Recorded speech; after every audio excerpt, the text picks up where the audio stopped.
নিশার বয়স 16 আর আমার বয়স হবে 27। নিজ থেকে 11 বছরের ছোট্ট একটা মেয়েকে মাত্র কয়েক ঘন্টা আগে বিয়ে করেছে। বিয়েতে নিশা এবং নিশার পুরো পরিবারের মত আছে।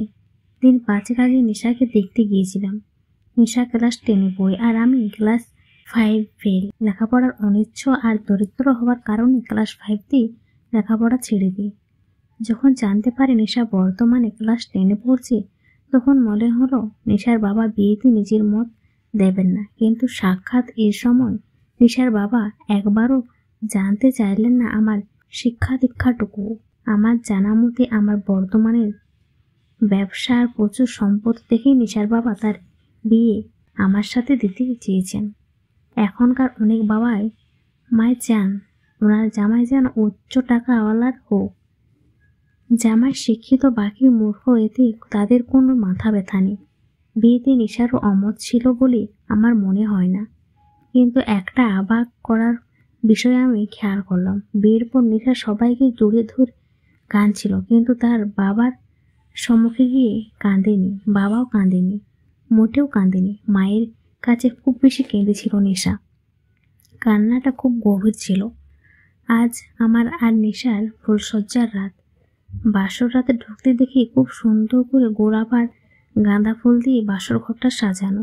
বিছানায় গোলাপের পাপড়ি ছিটিয়ে দারুণভাবে সাজানো হয়েছে। নিশ্চয়ই এসব আমার ছোট্ট বোন আর তার বান্ধবী সাজিয়েছে। নিশানা বিছানার উপর মুখে ঘুমটা দিয়ে বসে আছে। বাসর রাতে বউকে উপহার দেওয়া অনেক শুভ মানা হয়। তাই পকেট থেকে একটা সোনার আংটি বের করে নিশাকে দিয়ে বললাম, এই ছোট্ট একটা উপহার তোমার জন্য। নিশা কোনো সাড়া দিল না। এমন মনে হলো বসে বসে নিশা ঘুমিয়ে পড়ছে। বাসররাত সব বিবাহিতা নারীরা প্রথম স্বপ্ন সে রাতে একজন নারী আরও একটা নতুন সম্পর্ক গড়ে তোলা, যা খুব পবিত্র সম্পর্ক। আর এই রাত লজ্জা পাওয়াটাও স্বাভাবিক। নিশা মনে হয় লজ্জায় মাথা নাড়তে পারছিল না। আমি নিশার ঘুমটা তুলে দেখি নিশার চোখ থেকে গড়গড়িয়ে জল পড়ছে।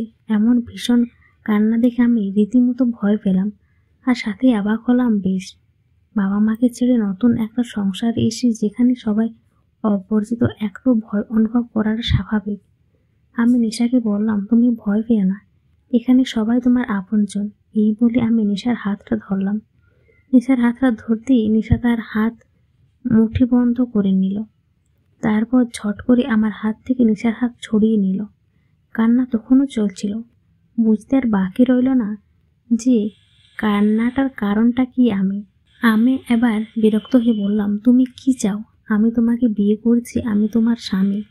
তুমি যদি এখন আমাকে স্বামীর অধিকার না দাও, তাহলে আমি কি মনে করব? এই বিয়েতে যদি তোমার অমত ছিল তাহলে আগে বলনি কেন? নিশা এবারও চুপ, কিছু বলল না। তার মধ্যে কোনো পরিবর্তন আসলো না, শুধু কান্নার গতি আগের চেয়ে একটু বেড়ে গেল। আমি এবার নিশার শরীরে হাত দিতে দেখি নিশা যেন আরও জোর করে কান্না শুরু করে দিল। এবার নিশার কান্নায় আওয়াজ ছিল যা আমার রুম বাইরে থেকে শোনা যাবে। এবার আমি রীতিমতো বিরক্ত হলাম। বিরক্তকর কণ্ঠে বললাম, বন্ধ করো এই মরণ কান্না, তোমার বন্ধ করো। আমি বুঝেছি তোমার সাথে সংসার করা যাবে না। যে মেয়ে আমাকে নিজের স্বামী মানতে রাজি নয়, তার সাথে কিভাবে সংসার করা যায় সে জ্ঞান আমার নেই।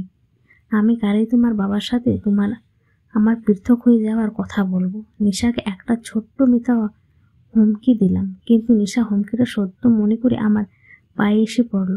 পা ধরে কান্না করে বলছে, দয়া করে আমার বাবাকে কিছু বলবেন না। আমি আপনার ঘরের এক কোণে পড়ে থাকবো, প্লিজ। আপনি আমার বাবাকে কিছুই বলবেন না।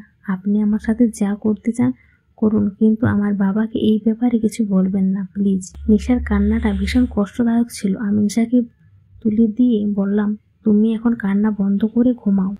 নিশা গিয়ে বিছানায় ঘুমিয়ে পড়ল। আমি একটা সিগারেট জ্বালিয়ে তার ধোঁয়া টানতে টানতে ভাবছি, এমন কোনো রহস্য আছে যে নিশা তার বাবার কথা শুনতে শুনতে আমার পায়ে এসে পড়ল। কি গোপন করেছে নিশা? যতক্ষণ না আমি এই রহস্য উন্মোচন হচ্ছি, ততক্ষণ পর্যন্ত আমি শান্তিতে থাকতে পারবো না। এখন কাল সকালেই নিশার ভয়ের রহস্য উন্মোচন করব, যখন আমি নিশার বাবার সাথে সাক্ষাৎ করব। গল্পটা কেমন হয়েছে অবশ্যই কমেন্ট করে জানাবেন।